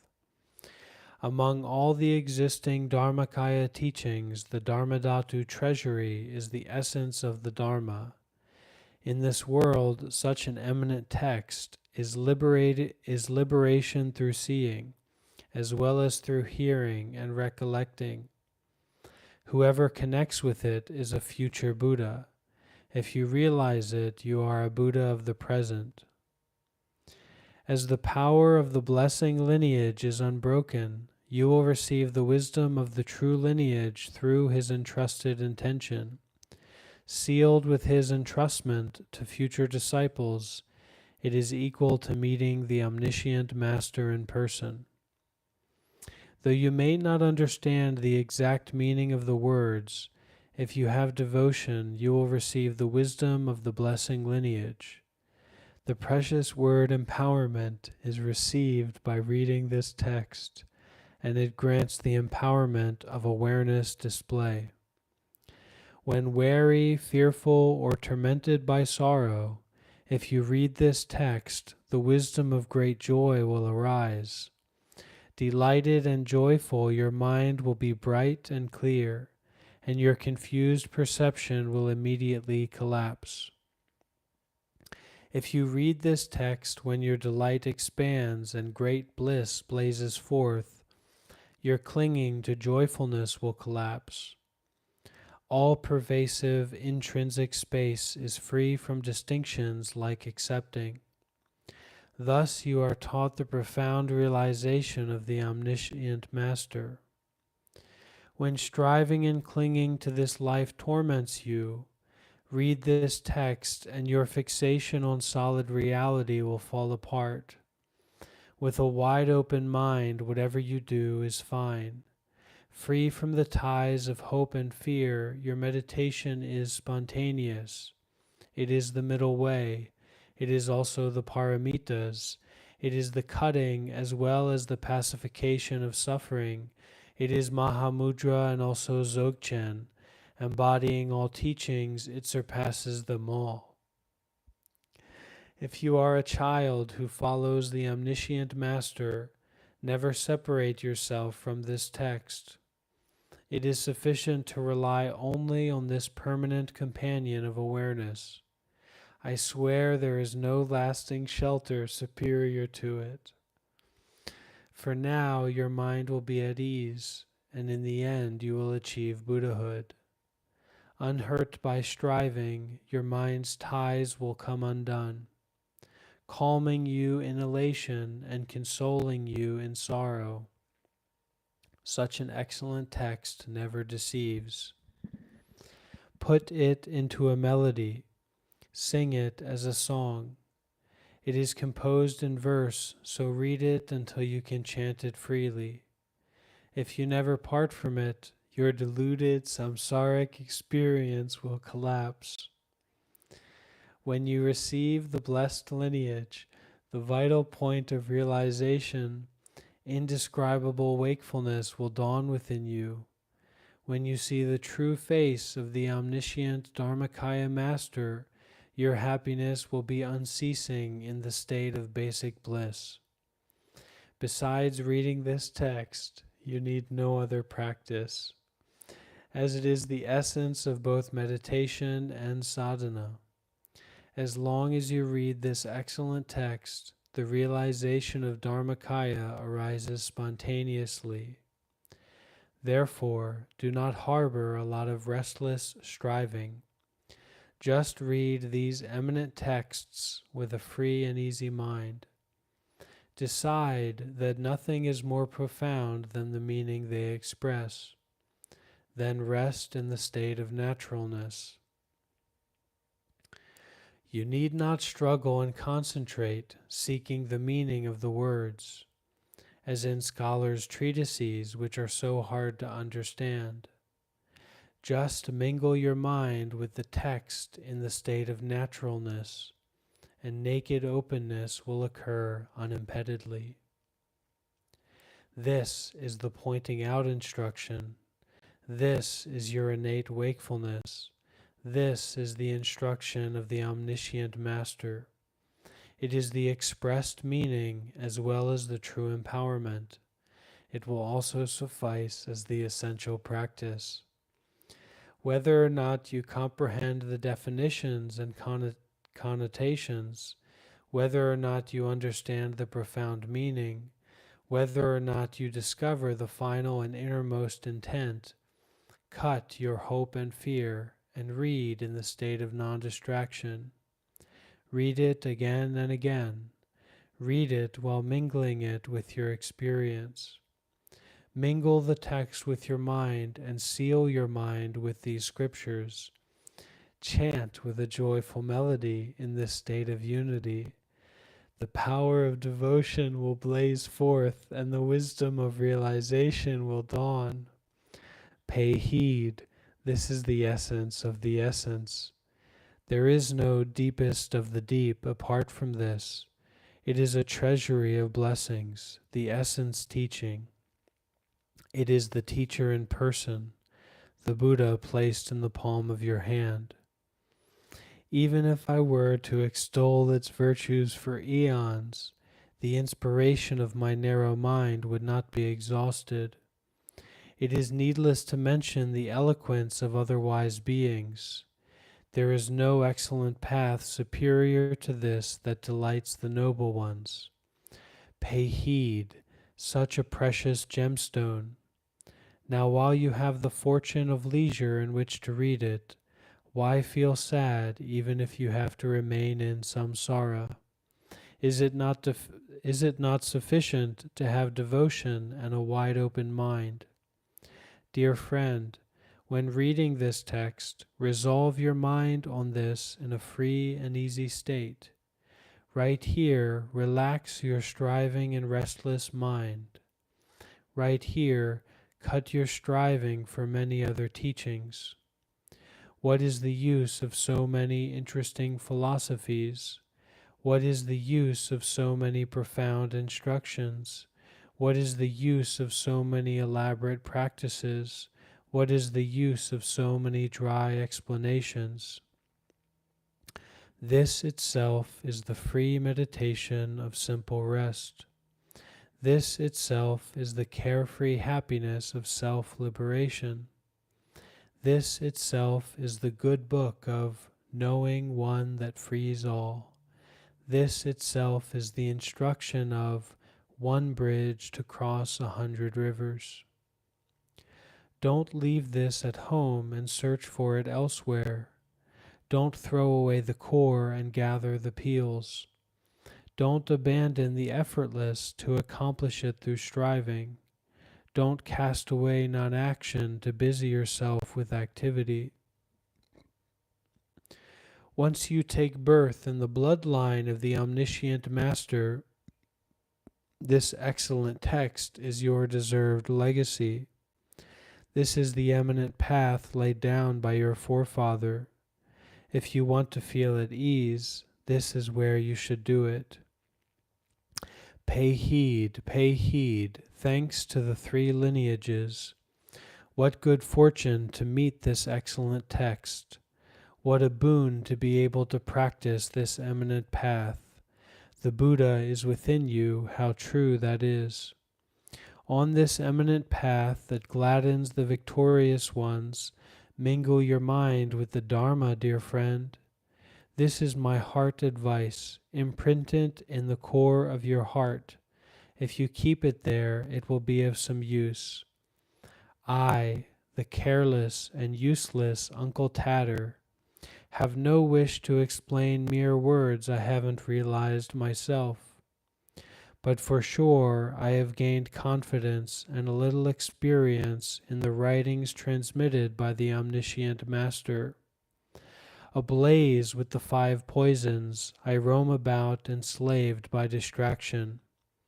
But even for someone like me with evil karma, whose delusions are hard to conquer, samsaric experiences fall to pieces when I hear and read an excellent text like this.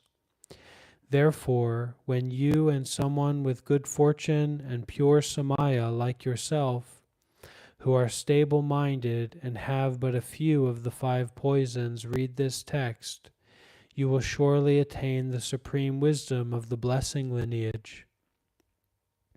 Arouse confidence again and again.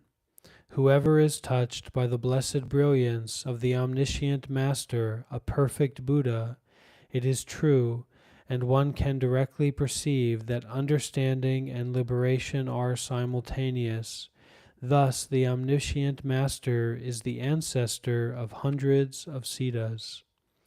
The great Lotsun, the Lord of realized ones, Ridzin Jigme Lingpa, who attained spontaneous realization, and the great Treasure Master, the King of the Teachings, obtained the blessing lineage through the writings of the Omniscient One. Keep this in your mind, my dear friend. In the same way, may you have true regard for the eminent writings of the Omniscient One, receive the wisdom of the true lineage, and attain liberation in the expanse of his realization, the space of suchness.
There's no greater danger than your own personal attachment to that which is impermanent, changing, and interconditional.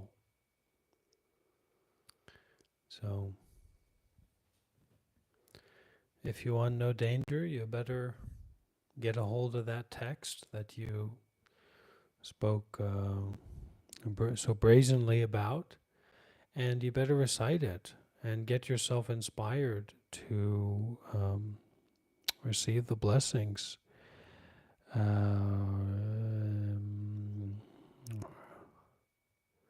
To clear out the poisons in your mind, the poisons of greed and frustration, and especially delusions,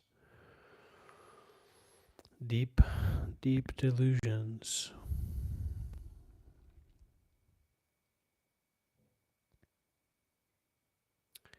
The ground awareness.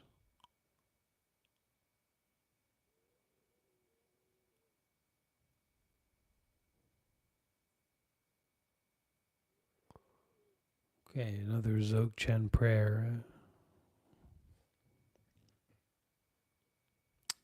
Ho! Everything, appearance and existence, samsara and nirvana, has a single ground, yet two paths and two fruitions, and magically displays as awareness or unawareness. Through Samantabhadra's prayer, may all beings become Buddhas, completely perfected in the abode of the Dharma Dhatu. The ground of all is uncompounded, and the self-arising great expanse beyond expression has neither the name samsara nor nirvana. Realizing just this, you are a Buddha. Not realizing this, you are a being wandering in samsara. I pray that all you beings of the three realms may realize the true meaning of the inexpressible ground. I, Samantabhadra, have realized the truth of this ground, free from cause and condition, which is just this self-rising awareness. It is unstained by outer expression and inner thought, affirmation or denial, and is not defiled by the darkness of unmindfulness. Thus, this self-manifesting display is free from defects. I, Samantabhadra, abide as intrinsic awareness. Even if the three realms were to be destroyed, there is no fear. There is no attachment to the five desirable qualities of sense objects. In self-arising consciousness, free of thoughts, there is neither solid form nor the five poisons.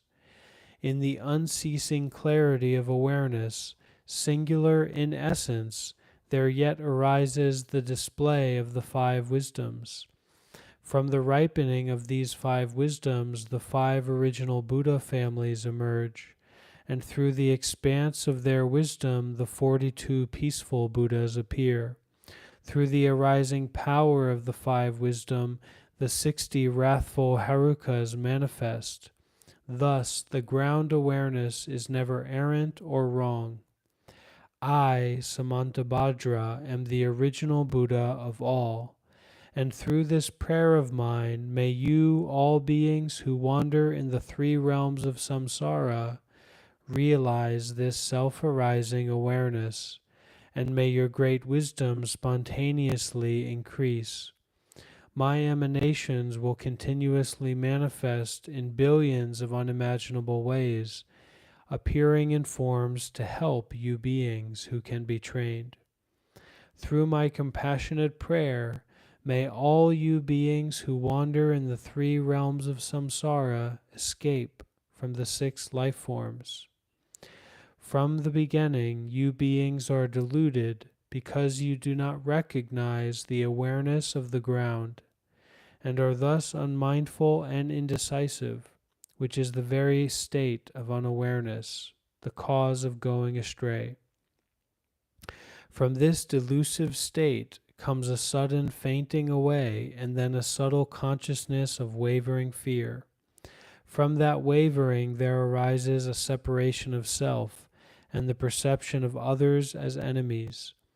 Gradually the tendency of separation strengthens, and from this the cycle of samsara begins. Then the emotions of the 5 poisons develop. The actions of these emotions are endless. You beings lack awareness because you are unmindful, and this is the basis of your going astray. Through my prayer, may all you beings recognize your intrinsic awareness. Innate unawareness means unmindfulness and distraction. Imputing unawareness means dualistic thoughts towards self and others. Both kinds of awareness are the basis for the delusion of all beings. Through Samantabhadra's prayer, may all you beings wandering in samsara clear away the dark fog of unmindfulness, clear away the clinging thoughts of duality. May you recognize your own intrinsic awareness. Dualistic thoughts create doubt. From subtle attachment to this dualistic turn of mind, dualistic tendencies become stronger and thicker. Food, wealth, clothes, home, and friends, the 5 objects of the senses, and your beloved family. All these things cause torment by creating longing and desire. These are all worldly delusions. The activities of grasping and clinging are endless. When the fruition of attachment ripens, you are born as a hungry ghost, tormented by coveting and desiring, miserable, starving, and thirsty. Through Samantabhadra's prayer, may all you desirous and lustful beings who have attachment neither reject longing desires nor accept attachment to desires. Let your consciousness relax in its own natural state. Then your awareness will be able to hold its own. May you achieve the wisdom of perfect discernment. When external objects appear, the subtle consciousness of fear will arise. From this fear, the habit of anger becomes stronger and stronger. Finally, hostility comes, causing violence and murder. When the fruition of this anger ripens, you will suffer in hell by boiling and burning. Through Samantabhadra's prayer, you beings of the 6 realms, when strong anger arises for you, neither reject nor accept it. Instead, relax in the natural state and achieve the wisdom of clarity. When your mind becomes prideful, there will arise thoughts of competition and humiliation. As this pride becomes stronger and stronger, you will experience the suffering of quarrels and abuse. When the fruition of this karma ripens, you will be born in the God realm and experience the suffering of change and falling to lower births. Through Samantabhadra's prayer, may you beings who develop pride let your consciousness relax in the natural state. Then your awareness will be able to hold its own. May you achieve the wisdom of equanimity. By increasing the habit of duality, by praising yourself and denigrating others, your competitive mind will lead you to jealousy and fighting, and you will be born in the jealous God realm, where there is much killing and injury. From the result of that killing, you will fall into the hell realm. Through Samantabhadra's prayer, when jealousy and competitive thoughts arise, do not grasp them as enemies. Just relax in ease. Then consciousness can hold its own natural state. May you achieve the wisdom of unobstructed action. By being distracted, careless, and unmindful, you beings will become dull, foggy, and forgetful. By being unconscious and lazy, you will increase your ignorance, and the fruition of this ignorance will be to wander helplessly in the animal realm. Through Samantabhadra's prayer, may you beings who have fallen into the dark pit of ignorance shine the light of mindfulness and thereby achieve wisdom free from thought. All you beings of the three realms are actually identical to Buddhas, the ground of all, but your misunderstanding of the ground causes you to go astray, so you act without aim. The 6 karmic actions are a delusion, like a dream. I am the primordial Buddha, here to train the 6 kinds of beings through all my manifestations. Through Samantabhadra's prayer, may all you beings without exception attain enlightenment in the state of Dharmadhatu. Aho! Hereafter, whenever a very powerful yogi with his awareness radiant and free from delusion recites this powerful prayer, then all who hear it will achieve enlightenment within 3 lifetimes. During a solar or lunar eclipse, during an earthquake, or when the earth rumbles, at the solstices or the new year, you should visualize Samantabhadra. And if you pray loudly so all can hear, then beings of the 3 realms will be gradually liberated from suffering through the prayer of the yogi and will finally achieve enlightenment.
No one else can determine what your intentions are.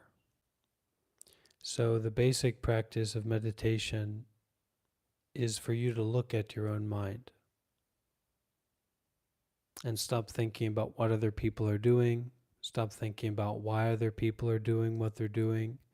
It's not your business. It's not your concern. So, you have to look for yourself. You have to start taking responsibility for the mind.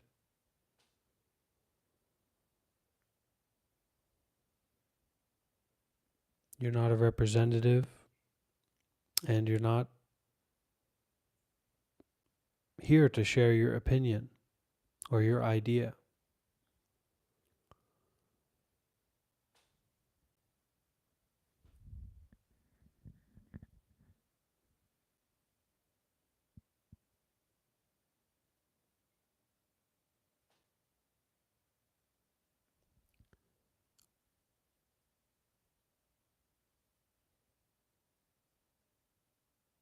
You have to detach from your own point of view about these things.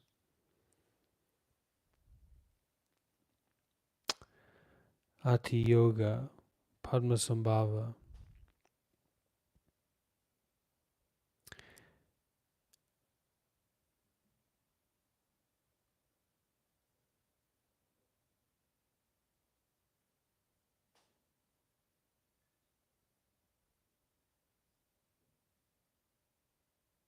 We'll finish here. May all beings be well, happy, and peaceful. May we all be free from suffering.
Any questions before we finish?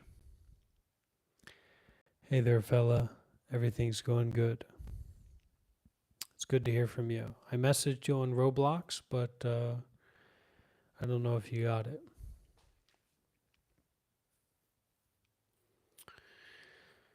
So, does anyone have any questions before we end? Questions or sharing about what you heard, what you experienced in this this live session?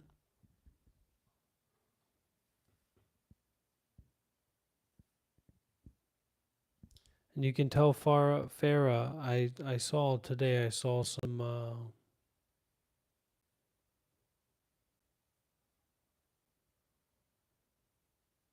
what are they called? Didgeridoos?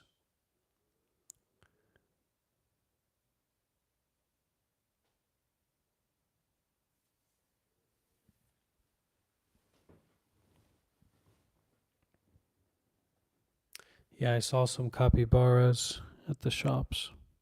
So she can come up to Taipei and develop her museum.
And there.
Any questions,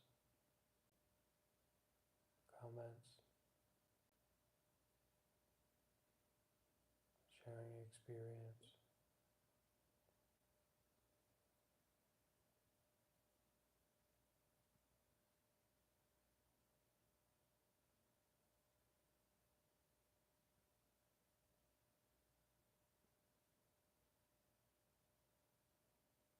Even if your experience is small, it can be beneficial to share.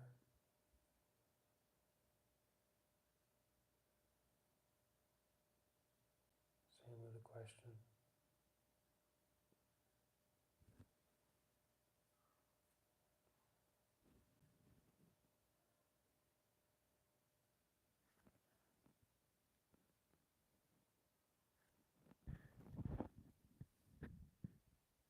Thank you.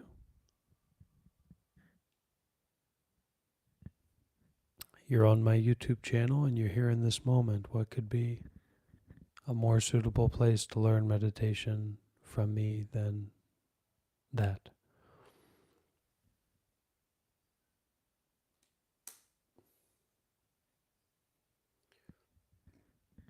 Okay. Sadhu, sadhu, sadhu.